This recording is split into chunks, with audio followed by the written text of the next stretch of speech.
ಬೆಳಗುವುದಕ್ಕೆ ಬಂದುಕೊಳ್ಳುವುದೇನು ಎಂದು ಹಾಗೆ ತಿಳಿದುಕೊಂಡಿದ್ದೆ. ನಮ್ಮ ಮನಸ್ಸಿಗೆ ಮನೆಗೆ ಬೆಂಕಿಯನ್ನಿಟ್ಟು ಬಿಟ್ಟಿದ್ದೆ. ಏನಾಗಿ ಹೋಯ್ತು ಈಗ? ಶ್ವೇತ ಶುಕ್ರಳು ಎನ್ನುವ ಹಾಗೆ ತಿಳಿದುಕೊಂಡಿರುವಂತಹ ನಿನ್ನ ಚಾರಿತ್ರ್ಯ ಏನು ಎನ್ನುವುದು ನನಗೆ ಈಗ ಅರ್ಥ ಆಯ್ತು. ಅದಕ್ಕೆ ಸಾಕ್ಷಿ ನೋಡು ನೋಡು ನೋಡು ಈ ಪತ್ರವನ್ನು. ಯಾರು ಬರೆದಿದ್ದು? ಏನು ಬರೆದಿದ್ದಾರೆ ಇದರಲ್ಲಿ? ಆದಿತ್ಯನೇ ನಿನ್ನ ಶ್ರೇಯೋಭಿಲಾಷಿನ ಸಾದರದಿ ಬರೆದಿರುವ ಪತ್ರ.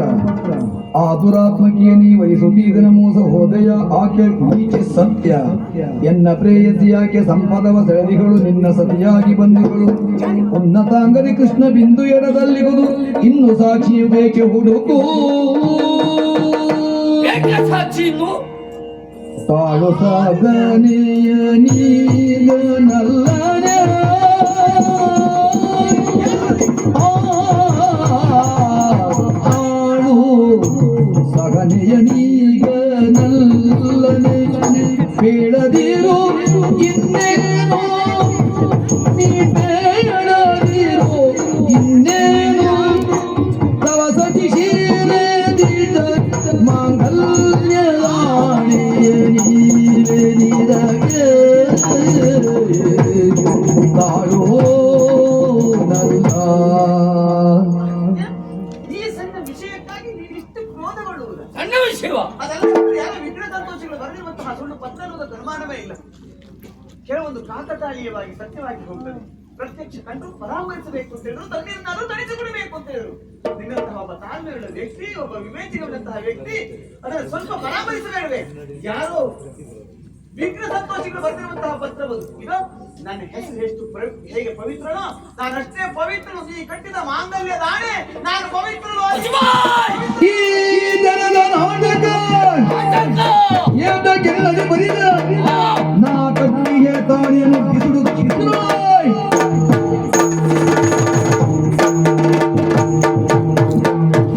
ಈ ರೀತಿಯ ಬಣ್ಣ ಬಣ್ಣದ ಮಾತುಗಳನ್ನಾಗಿ ನಾಟಕ ಮಾಡ್ತೀಯ. ತಪ್ಪು ಮಾಡಿದ್ದಲ್ಲದೆ ಅದನ್ನ ಸಮರ್ಥಿಸಿಕೊಳ್ಳುವುದು ಇನ್ನೂ ದೊಡ್ಡ ತಪ್ಪು. ನಾನು ತಪ್ಪೇ ಮಾಡಲಿಲ್ಲ. ಕರ್ತವ್ಯ ಯಾರು ತಾನು ಕಳ್ಳ ಅಂತ ಹೇಳುವುದಿಲ್ಲ. ನಿನಗೂ ನಂಬಿಕೆ ಇರಬಹುದು. ಅಂಗೈ ಹುಣ್ಣಿಗೆ ಕನ್ನಡಿ ಬೇಕು. ಸಾಕ್ಷಿಯಾಗಿ ಮದುವೆ ಆಗಿದ್ದೇನೆ. ಇಲ್ಲ ನೀ ಕಟ್ಟಿದ ಈ ಮಾಂಗಲ್ಯ ದಾಣೆಯಾಗಿ ಹೇಳ್ತಾ ಇದ್ದೇನೆ. ಹೌದು.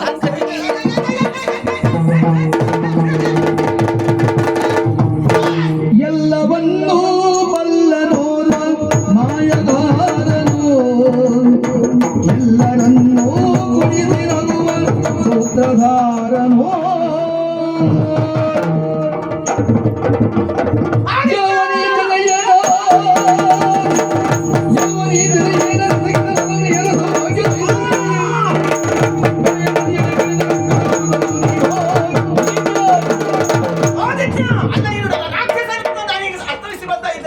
ಅದಲ್ಲದೆ ಹೋದ್ರೆ ಪವಿತ್ರವಾಗಿರುವಂತಹ ನೀನೇ ಕಟ್ಟಿರುವ ಮಾಂಗಲ್ಯವನ್ನು ನಿನ್ನ ಕೈಯಾರೆ ಹೊಸದು ಬಿಟ್ಟಿಲ್ಲ, ಹಿಡಿದು ಬಿಟ್ಟಿಲ್ಲ. ಏಯ್ ನನಗೆ ಅರ್ಥ ಆಯ್ತು, ನೀನು ಮನುಷ್ಯನಲ್ಲ.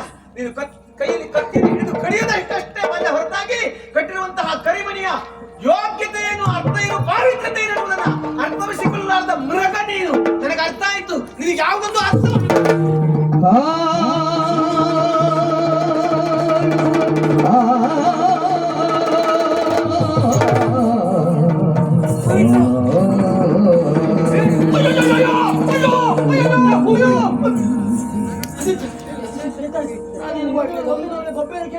ಉಸಿರಿಲ್ಲ.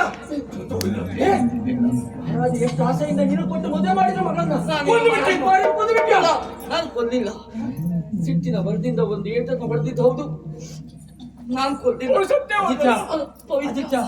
ನೀನು ಇಲ್ಲೇ ಇದ್ದೆ ಅಂತಾದ್ರೆ ಮಹಾರಾಜ ಖಂಡಿತವಾಗಿ ನಿಮಗೆ ಶಿಕ್ಷೆ ಕೊಡ್ತಾರೆ. ಎಲ್ಲ ನಾವು ನೋಡ್ಕೊಳ್ತೇವೆ.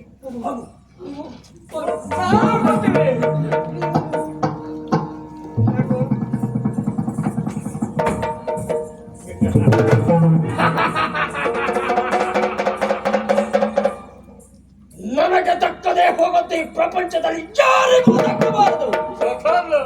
ನನ್ನ ಮದುವೆ ಆದ್ರೆ ಸುಖವಾಗಿ ಬದುಕ್ತಿದ್ಯಲ್ಲೇ. ಗೆಳೆಯ, ಇವಳನ್ನ ಸ್ಮಶಾನಕ್ಕೆ ಸಾಗಿಸೋಣ. ಇವಳನ್ನಲ್ಲ, ಹೆಣವನ್ನು. ಓ, ಹೆಣವನ್ನು.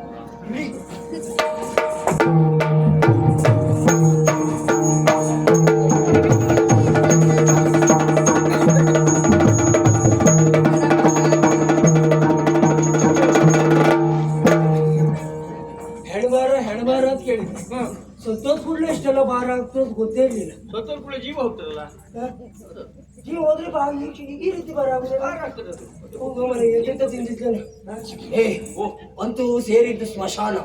ಒಂದು ಕಡೆ ಹಾಕಿದ್ದೇವೆ. ಒಬ್ಬ ಹೆಣ ಸುಡುವ ಇದ್ದ, ನಾವು ಎಲ್ಲೂ ಹೋದ್ನ. ಅವ್ನು ಎಲ್ಲರೂ ಭೈರವ, ಏ ಭೈರವ, ಭೈರವ,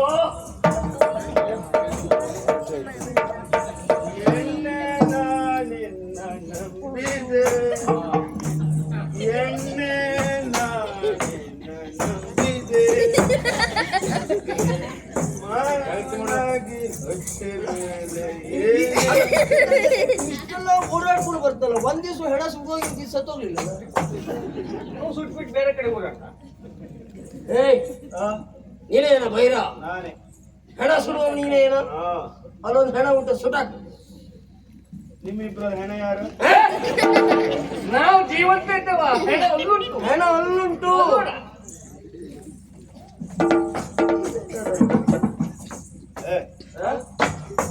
ಮೈ ಮೇಲೆ ಬೀಳ್ಬೇಡ್ವಾ? ಮೈ ಮೇಲೆ ಬೀಳ್ಬೇಡ.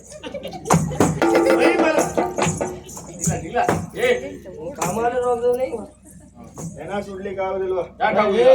ಆಗುದಿಲ್ಲ. ಆಗುದಿಲ್ಲ. ಹೆಣಕ್ಕೆ ಸಂಬಂಧಪಟ್ಟರು ಬರ್ಬೇಕು. ನಾ ಸಂಬಂಧಪಟ್ಟವನು ನೀನಲ್ಲ, ಮಹಾರಾಜರು ಬರ್ಬೇಕು. ಇವ್ರು ಏನ್ ಬೇರೆ ಅಂತ ತಿಳಿದ್ಯಾ? ಇವ್ರು ಮಹಾರಾಜ ಒಳಿಯ. ಇವ್ರು ಹೌದು, ಆಗ್ಲಿಕ್ಕಿಲ್ಲ. ವ್ಯವಸ್ಥೆ ಮಾಡು. ಸುಟಾಕ. ಮಹಾರಾಜರೇ ಬರ್ಬೇಕಾ? ಸುಟ್ಟಾಕ. ಆಗ್ಲಿಕ್ಕಿಲ್ಲ. ನನಗೆ ಸಿಟ್ಟು ಬಂದ್ರೆ ನಾನು ಮನುಷ್ಯನೇ ಅಲ್ಲ. ಈಗ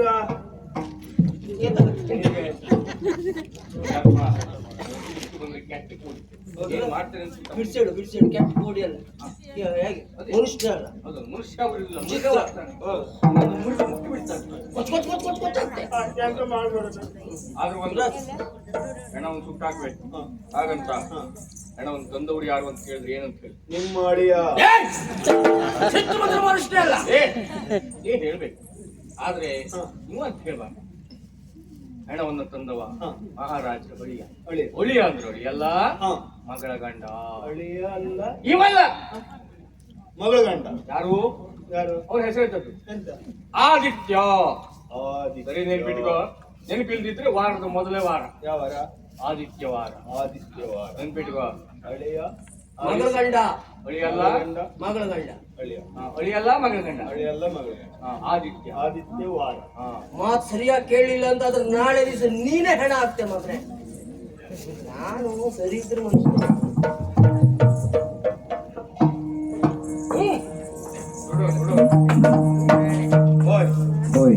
ಹೆಣ ಸುಡ್ಬೇಕು ಮಗ. ಕುಡ್ದದೆಲ್ಲ ಇಳಿದು ಹೋಯ್ತು. ಕಟ್ಟಿ ತೋರ್ಸದೇ ಇಲ್ಲ, ಅಲ್ಲೇ ಇಳಿದು ಹೋಯ್ತು. ಹೆಣ ಸುಡ್ಬೇಕಂತ ಆದ್ರೆ ಸ್ವಲ್ಪ ಹಾಕೊಂಡೇ ಸುಡ್ಬೇಕು. ಸ್ವಲ್ಪ ಹಾಕೊಂಡು ಬರ್ತಾನೆ.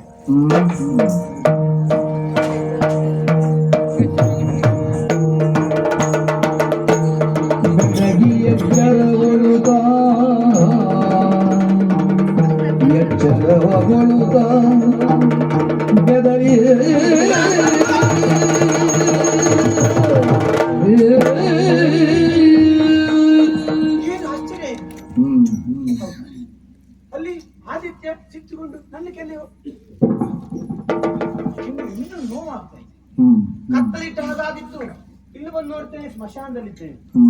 ಸುತ್ತಮುತ್ತ ಭೂತ ಪ್ರೇತಗಳ ಕಣ್ಣಾಗಿದೆ. ಅಲ್ಲ, ಓಹೋ, ನಾನು ಸತ್ತೇ ಹೋದೆ ಎನ್ನುವ ಕಾರಣಕ್ಕಾಗಿ, ಯಾರಿಗೂ ತಿಳಿಯದ ಹಾಗೆ ನನ್ನನ್ನು ಸುಟ್ಟು ಮುಗಿಸುವುದಕ್ಕಾಗಿ ಸ್ಮಶಾನಕ್ಕೆ ಎತ್ತಿ ತಂದಿದ್ದಾನೆ ಆದಿತ್ಯ. ಬಹುಶಃ ಸುಡುವ ತಿಳಿಯದ ಹಾಗೆ ನಾನು ಇದನ್ನು ತಪ್ಪಿಸಿಕೊಳ್ಬೇಕು. ನೇರ ಅರಮನೆಗೆ ಹೋಗ್ಬಾರ್ದು, ದೂರದಲ್ಲಿದ್ದರೂ ಎಲ್ಲವನ್ನು ಅವಲೋಕಿಸಬೇಕು. ನಾನು ಈ ಹೆಣದ ಪಟ್ಟೆಯನ್ನು ಹೀಗೆ ಮುಚ್ಚಿಡ್ತೇನೆ, ನಾನು ದೂರದಲ್ಲಿದ್ದು ನೋಡ್ತೇನೆ.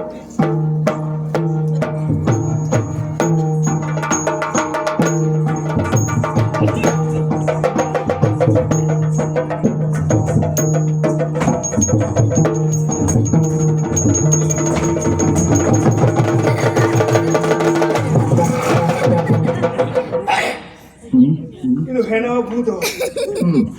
ಹೆಣ ಸುಡಬೇಕಂತ ಸ್ವಲ್ಪ ಹಾಕ್ಲಿಕ್ಕೆ ಹೋಗಿದ್ದ ಸ್ವಾಮಿ. ಈಗ ಮತ್ತಿಳಿದು ಹೋಯ್ತಲ್ಲ. ಅವರು ಹೇಳಿ ಹೋಗಿದ್ದಾರೆ ಹೆಣ ಸುಡಬೇಕಂತ. ಸುಡ್ಲಿಲ್ಲ ಅಂತ ಆದ್ರೆ ನನ್ನ ಪ್ರಾಣ ಹೋಗ್ತಾನೆ ಅಂತ ಹೇಳಿದ್ದಾರೆ. ಎಂತ ಮಾಡುದಿಲ್ಲ, ತೊಟ್ಟಿ ಉಂಟಲ್ಲ ಸ್ವಾಮಿ, ಹ್ಮ್ ಅದನ್ನೇ ಸುಡುತ್ತೆ ಈಗ.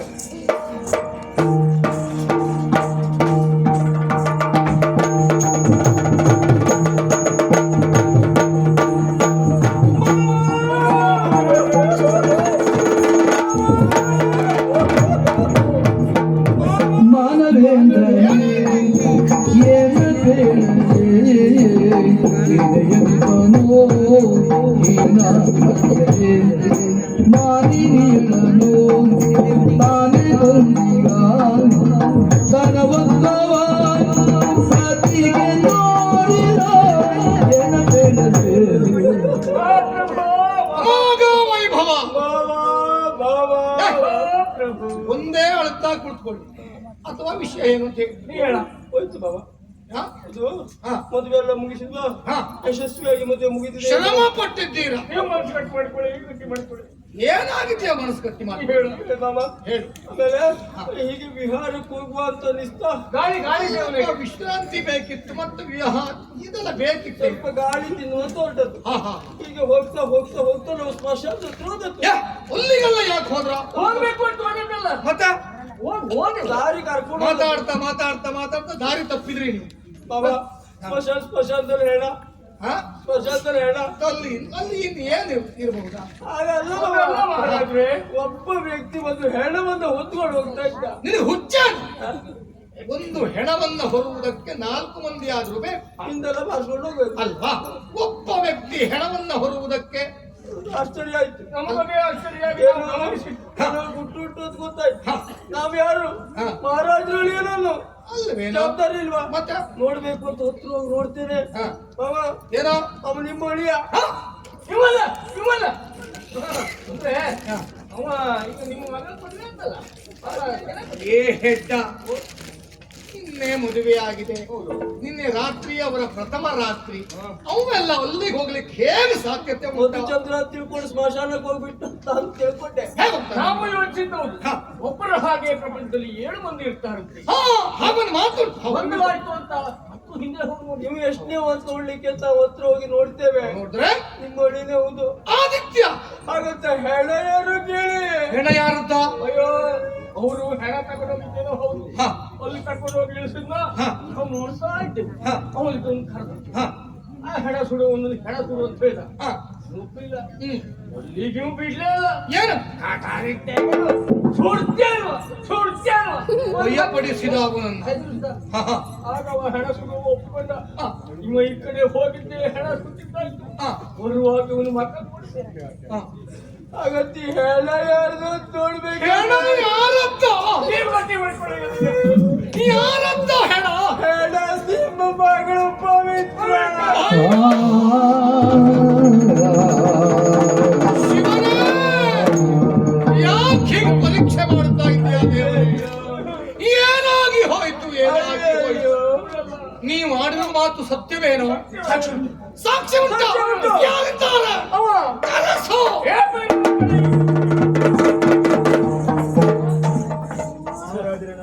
ಭೈರವ ಅಂದ್ರೆ ನೀನೇನೋ ಸ್ಮಶಾನದಲ್ಲಿ ಹೆಣವನ್ನ ಸುಡುವ ಕಾರ್ಯ ನಿನ್ನದ್ದು. ನಿನ್ನೆ ದಿವಸ ಒಬ್ಬ ಆತ ಬಂದಿದ್ದ. ಹೌದು ಬಂದಿದ್ದು. ಯಾರು? ನಿಮ್ಮ ಅಳಿಯ.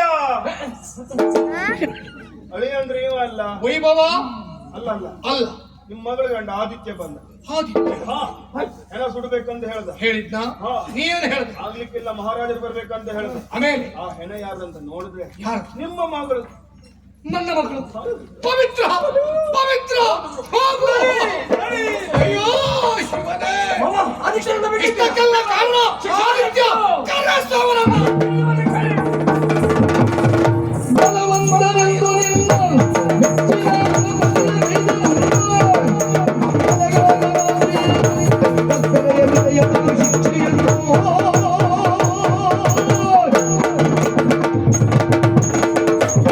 ಸೇನರ ಜನ್ಮಕ್ಕಿಷ್ಟು ಬಲವಂತ ಅನ್ನುವ ಕಾರಣಕ್ಕಾಗಿ ದಳಪತಿಯ ಪದವಿಯನ್ನೇ ಕೊಟ್ಟೆ. ಮತ್ತೆ ನೀನೊಬ್ಬ ಕಾಮುಕ ವ್ಯಾಘ್ರ.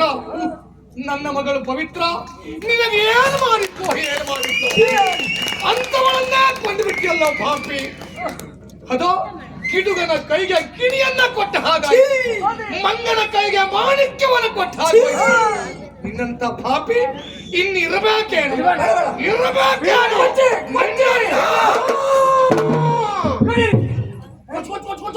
ಈ ಪವಿತ್ರವಾದಂತ ಕೂರಸಿಯಿಂದ ಈ ಪಾಪಿಯನ್ನು ಕಡಿಬಾರದು. ಇದು ಕೂಡ ಹೊಲಸಾಗಿ ಹೋಗುತ್ತದೆ. ನನ್ನ ಮಗಳು ಸಾಯುವಾಗ ನರಳಿ ನರಳಿ ನಾಳಿ ಸತ್ತಿದ್ದಾಳೆ. ವಿಳವಿಲ ಅಂತ ಒದ್ದಾಡಿರ್ಬೋದು. ಇವನೂ ಕೂಡ ವಿಲವಿಲಾನುದಾಗಿ ಒತ್ತಾಡಬೇಕು. ಅದು ಇಲ್ಲಲ್ಲ, ಕತ್ತಲೆಯ ಕೋಣೆಯ ಇವನಿಗಾಗಬೇಕು. ಸೆರಮನೆಯ ವಾಸ.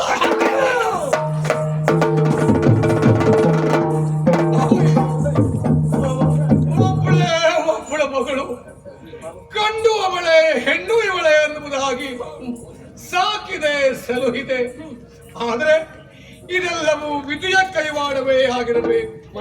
ಹಸೆ ಮನೆಯನ್ನ ಸೇರಿದಾಕ್ಷಣ ನಮ್ಮೆಲ್ಲರನ್ನ ಅಗಲಿ ಹೋಗಿಬಿಟ್ಟೆಯ ಮಗಳೇ. ಯಾಕೆ ಬೇಕೋ ಈ ಬದುಕು? ಇನ್ನು ಸತ್ತಾಗ ಅತ್ತವರು ಸಾಯರೆ ಮನಸ್ಸು ಗಟ್ಟಿ ಮಾಡ್ಕೊಳ್ಳಿ. ಈ ನಾಡಿ ಯಾಕೆ ಆದದ್ದಾಗಿ ಹೋಯ್ತು. ನಾನಿದ್ದೇನೆ. ಈ ನಾಡಿನ ಅಧಿಕಾರ ಯಾಕೆ? ಈ ರಾಜಕೀಯ ಯಾಕೆ?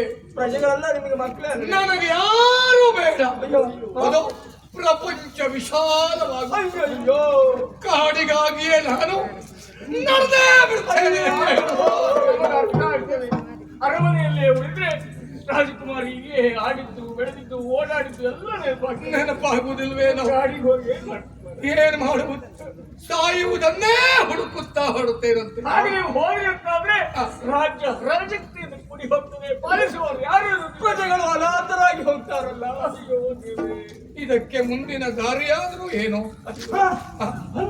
ಏನಪ್ಪ ನಿಮ್ಮ ಯೋಗ ಒಳ್ಳೆದೊಂದು ಕಟ್ಕೊಡುವ.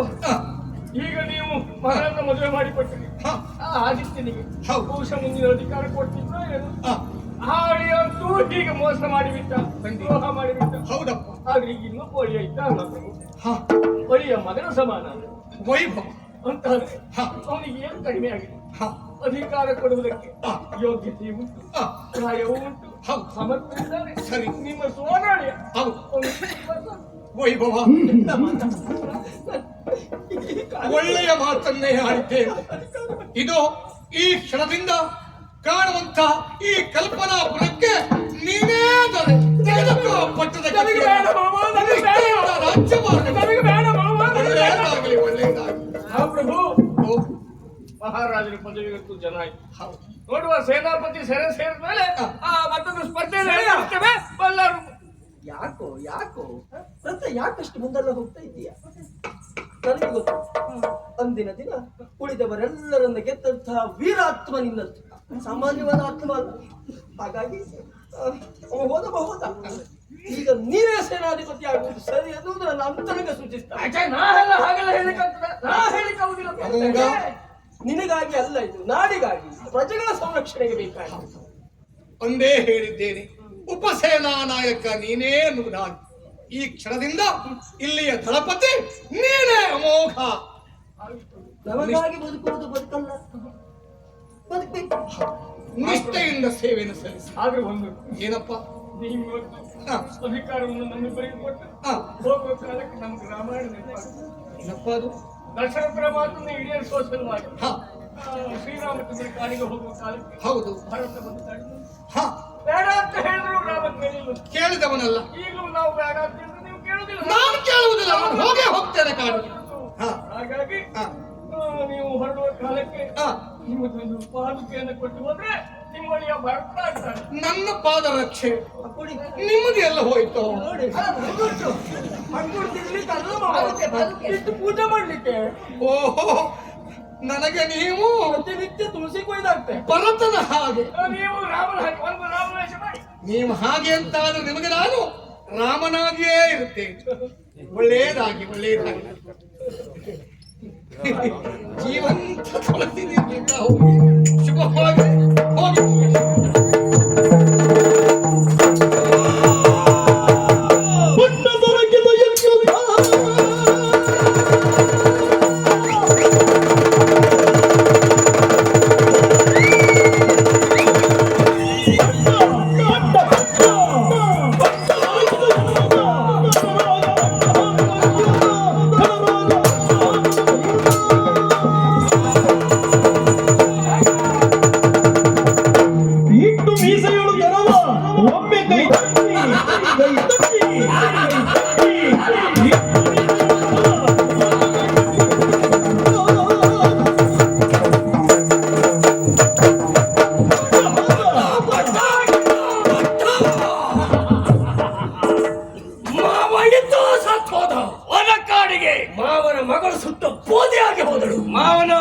ಸೆರೆಮನೆಗೆ ಹೋದ. ಈ ಕಲ್ಪನಾಪುರ ಈ ಕ್ಷಣದಿಂದ ನನ್ನದು. ನೀನೇ ರಾಜ. ಈ ಕ್ಷಣದಿಂದ ಮೊದಲುಗೊಂಡು ವೈಭವನ ವೈಭವೋಪೇತವಾಗಿರುವಂತಹ ಆಡಳಿತ ಇಲ್ಲಿ ನಡೀತದೆ. ಸರಿ. ಅದಕ್ಕೆ ಸಹಕಾರಿಯಾಗಿ ಅಮೋಘ ಸೇನಾಪತಿತ್ವ, ಅಮೋಘ ವೈಭವರ ವೈಭವ, ಅಮೋಘ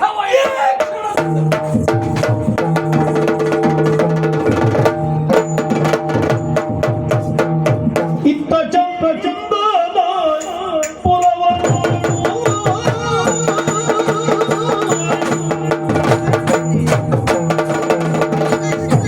ಇತ್ತ ಚಂದದ ಪುರವನ್ನು ಕಪ್ಪಿ ಪಾಪಿ ಗುಣಶೀಲ ಹೊರಡಲು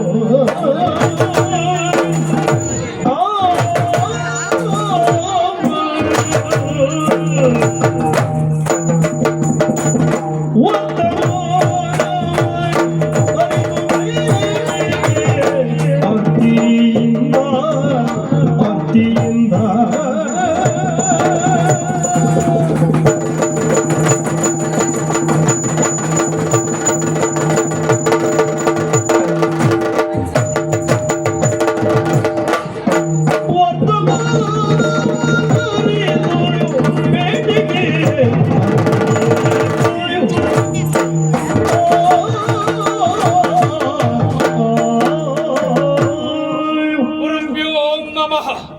ನಾಡಿದು ಚಂದ್ರಗಿರಿ ಆಳುವಂತ ಅಧಿಕಾರಿ ಗುಣಸೇನ ನಾಮಕ ನಾನು ಒಳಗಸ್ಥರಾಗಿರುವಂತಹ ಸಮಯದಲ್ಲಿ ಪ್ರಜಾವರ್ಗವೆಲ್ಲವೂ ಜಯಘೋಷವನ್ನು ಮಾಡುತ್ತಾ ಇದ್ದಾರೆ. ಕೇಳಿ ಸಂತಸವಾಯಿತು. ಯಾವುದೇ ಲೋಪದೋಷ ಎನ್ನುವುದಿಲ್ಲ. ಸುಭದ್ರವಾದಂತ ಆಳ್ವಿಕೆ, ಅಭದ್ರತೆಯ ಸೋಂಕ ಬರುವುದಕ್ಕೆ ಸಾಧ್ಯವಿಲ್ಲ. ಪ್ರಜೆಗಳನ್ನು ಮಕ್ಕಳೋಪಾದಿಯಲ್ಲಿ ಸಾಕಿ ಸಲಹಿದವ ನಾನು. ಸಾಂಸಾರಿಕವಾಗಿ ನೆಮ್ಮದಿಯ ಜೀವನ ಕಾರಣ ಶುಭಾಂಗಿ ಎನ್ನುವಂತ ಹೆಣ್ಣೋರುಗಳನ್ನು ವಹಿಸಿ ದಾಂಪತ್ಯ ಜೀವನ ಎನ್ನುವುದು ಸುಖಮಯವಾಗಿ ಸಾಗುತ್ತಾ ಉಂಟು. ಹೀಗೆ ಒಲಗಸ್ಥರಾಗಿರುವಂತಹ ಸಮಯದಲ್ಲಿ ಚಲನೋರ್ವ ಒಂದು ವಿಷಯವನ್ನ ವಿಶದೀಕರಿಸ್ತಾ ಇದ್ದಾರೆ. ಏನಂತೆ? ಕಾಡ ಮೃಗಗಳ ಹಾವಳಿ ಹೆಚ್ಚಾಗಿದೆಯಂತೆ. ಇದು ವಿಚಾರ. ಪ್ರಜಾ ರಂಜಕರಾಗಿ ನನ್ನ ಕರ್ತವ್ಯ ಎನ್ನುವುದಾಗಿ ಭಾವಿಸಿದ್ದೇನೆ. ಅವರಿಗೆಲ್ಲ ಅಭಯಾಸ್ತವನ್ನು ಸೂಚಿಸಿದ್ದೇನೆ. ಶಬರ ಪಡೆಗೆ ವಿಚಾರವನ್ನು ಹೇಳಿ ಅರ್ಥ ಸಾಗುತ್ತೆ.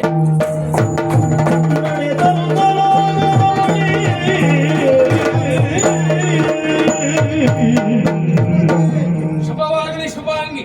ಪ್ರಭು, ಏನು ಅವಸರದಿಂದ ಬಂದು ತಡಿತಾ ಇದ್ದೀಯಾ? ಬರುವುದಕ್ಕೆ ಕಾರಣ ಉಂಟು. ಏನು? ಒಂದು ವರ್ತಮಾನವನ್ನು ಕೇಳಿದ್ದೇನೆ, ಏನದು? ಹಾಗಾಗಿ ಇಲ್ಲಿವರೆಗಾಗಿ ಬಂದೆ. ನೀವು ಬೇಟೆಗೆ ಹೊರಟಿದ್ದೀರಾ? ಸತ್ಯ. ಹಾಗಾಗಿ ನಿಮ್ಮೊಟ್ಟಿಗೆ ಬೇಟೆಗೆ ನಾನು ಬರ್ತೇನೆ. ಏನು ಮಾತನಾಡ್ತಾ ಇದ್ದಿ? ಯಾಕೆ? ನಾನು ಹೊರಟಿರುವುದು ಎಲ್ಲಿಗೆ?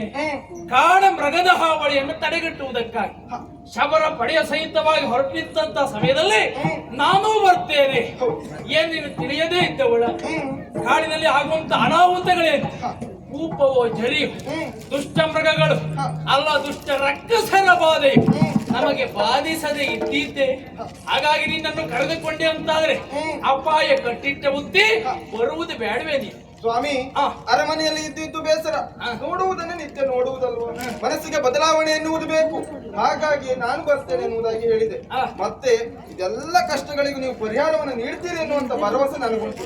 ನಾನು ಬಂದೇ ಬರ್ತೇನೆ. ಎಷ್ಟು ಹೇಳಿದರೂ ಕೇಳುವುದಲ್ಲ. ಹಾಗಿದ್ರೆ ಅರಮನೆಯಲ್ಲಿ ಕೊರತೆ ಏನಾಗಿದೆ ನಿನಗೆ? ಏನೂ ಆಗಲಿಲ್ಲ. ಮನಸ್ಸಿಗೆ ಬೇಸರ, ನಾನು ಬರ್ತೇನೆ ಎನ್ನುವುದಾಗಿ ಹೇಳ್ತಾ ಇದ್ದೀಯ.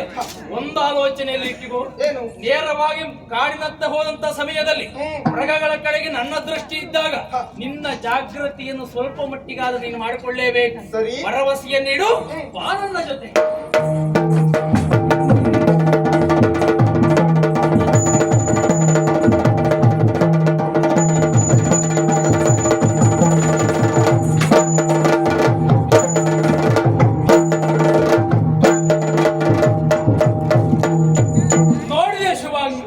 ನೇರವಾಗಿ ಕಾಡಿನಂತ ಬಂದಂತಹ ಸಮಯದಲ್ಲಿ 3 ಸುತ್ತಿನ ಮೃಗ ಬೇಟೆಯನ್ನು ಮುಗಿಸಿದ್ದಾಗಿದೆ.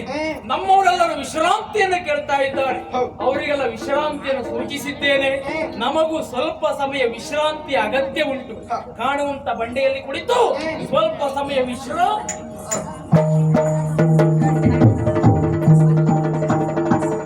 ಬಾಲ್ಯದ ಸಹಪಾಠಿ ಗೆಳತಿಯ ಶೀಲಿ ಆಕೆಯು ಕಂಡು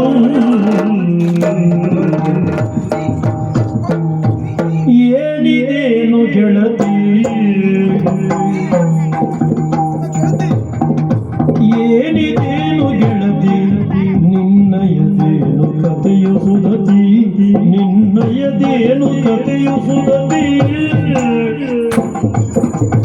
ಆನನ ಕಣ್ಣಿವುದೇನಾಯಿತು ನುಡಿ ಆನನ ಕಣ್ಣಿವುದೇನಾಯಿತು ನುಡಿ ನೀನೀ ತೆರದಲ್ಲಿಯೇನಿರು ಬಂದಿಯೇ ಆನನ ಕಣ್ಣಿವುದೇನಾಯಿತು ನುಡಿ ನೀನೀ ತೆರದಲ್ಲಿಯೇನಿರು ಬಂದಿಯೇ ಏನಿದೇನು ಗೆಳತಿ ಗೆಳತಿ ನನಗೆ ಆಶ್ಚರ್ಯ ಆಗುತ್ತಾ ಉಂಟು. ನನಗೂ ಆಶ್ಚರ್ಯ ಇದೆ. ಆಶ್ಚರ್ಯದ ಜೊತೆಗೆ ಸಂತೋಷವೂ ಆಗುತ್ತಾ ಉಂಟು. ನನ್ನ ಗೆಳತಿ ಅಪರೂಪಕ್ಕೆ ಸಿಗ್ತಾಳೆ ಅಂತ ಆದ್ರೆ ಆದ್ರೂ ಒಂದು ವಿಷಯ ಏನೇ? ಮೊನ್ನೆ ಮದುವೆ ಆದವಳು ನೀನು, ಅದೇ ಮದುವೆ ಬಂದಿದ್ದೆ ನೀನು. ನಾವು ಬಂದವರು. ಹೌದು. ಆದ್ರೆ ನಾನು ಕೇಳುವುದೇನು ಗೊತ್ತುಂಟಾ, ಮದುವೆಯಾಗಿ ಸುಖ ಸಂಸಾರವನ್ನು ಸಾಗಿಸಬೇಕಾದ ನೀನು ಈ ಕಾಡಿನಲ್ಲಿ ಏನು ಮಾಡ್ತಾ ಇದ್ದೀಯ? ಮುಖವನ್ನು ನೋಡಿದ್ರೆ ಏನೋ ಒಂದು ಗೊಂದಲ, ಏನೋ ಒಂದು ಚಿಂತೆ, ಮುಖದಲ್ಲಿ ಏನು ಸುಖ ಇಲ್ಲ. ಏನಾಯ್ತು ಗೆಳತಿ? ಹೇಳು, ತೊಂದ್ರೆ ಇಲ್ಲ ಹೇಳು. ಅದು ಹೇಳ್ಬೇಕು ಅಂದ್ರೆ ನಾನು ಹೀಗೆ ಏನೋ ಒಂದು ಸಮಸ್ಯೆ ಬಿಡುವುದು ಓ ಇವಳು ಕಲ್ಪನಾಪುರದವಳಲ್ವಾ? ಹೌದು, ನನ್ನ ಇನ್ನು ಮದುವೆಗೆ ಹೋದಾಗ ನೋಡಿದ್ದೆವು. ಇಲ್ಲಿ ನಿನ್ನ ಅದು ಏನೋ ಒಂದು ಮನಸ್ಸಿಗೆ ಬೇಸರ ಆಯ್ತು, ಹೀಗೆ ತಿರುಗಾಡ್ಕೊಂಡು ಹೋಗುವಂತ ಬನ್ನಿ ಸ್ವಲ್ಪ ತಡಿಯೇ, ಅವಳು ಏನೋ ಹೇಳ್ತಾ ಇದ್ದಾಳೆ. ಅವಳು ಅಲ್ಲ ಹೇಳುದಕ್ಕೆ ಬಿಡಿ, ಅದೆಲ್ಲ ಇದ್ದದ್ದೇ ಬಿಡಿ. ಚಿಂತಿಸುವಂತ ಅಗತ್ಯ ಇಲ್ಲ. ಮರುಗದಿರಲೆ ಬಾಲೆ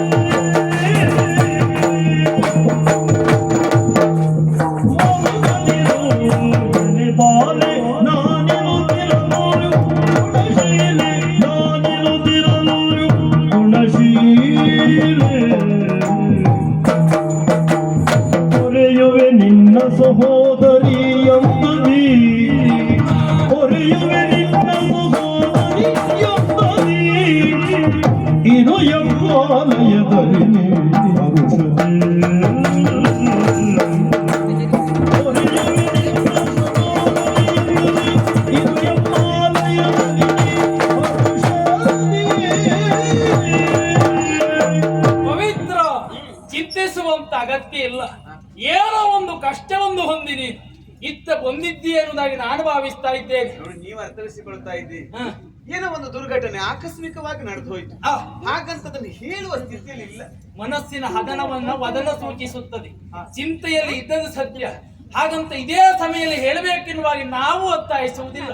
ನಾನು ಎಲ್ಲಿಗೆ ಹೋಗ್ಬೇಕು, ಏನು ಮಾಡ್ಬೇಕು ಅಂತ ನನಗೆ ಅರ್ಥ ಆಗ್ತಿಲ್ಲ. ಚಿಂತಿಸುವಂತ ಅಗತ್ಯ ಇಲ್ವೇ? ಇದು ಸಹೋದರಿಯ ಭಾವನೆಯಲ್ಲಿ ನಾನು ಕಾಣುತ್ತೇನೆ. ನೀನು ಈಗ ಹೇಳುವುದು ಬೇಡ. ನಿನಗೆ ಯಾವ ದಿವಸ ಹೇಳಬೇಕು ಅಂತ ಕಾಣುತ್ತದೆಯೋ ಒಂದು ನನಗೆ ವಿಚಾರವನ್ನು ಹೇಳು.